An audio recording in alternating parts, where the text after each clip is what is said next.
নজর উত্তরে 3 দিনের মালদা মুর্শিদাবাদ সফরে মুখ্যমন্ত্রী মমতা বন্দ্যোপাধ্যায়।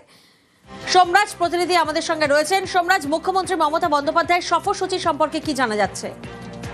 দেখো, আজ বিকেলেই মুর্শিদাবাদের উদ্দেশ্যে রওনা দেবেন মুখ্যমন্ত্রী মমতা বন্দ্যোপাধ্যায়। মালদায় এবং মুর্শিদাবাদে মিলিয়ে মোট দুটি রাজনৈতিক সভা করবেন মুখ্যমন্ত্রী, এবং অবশ্যই রাজনৈতিক মহল মনে করছে এই দুটি রাজনৈতিক সভা থেকেই মমতা বন্দ্যোপাধ্যায় এসআইআর এবং কেন্দ্রীয় বঞ্চনা নিয়ে ফের সুর চড়াতে চলেছেন।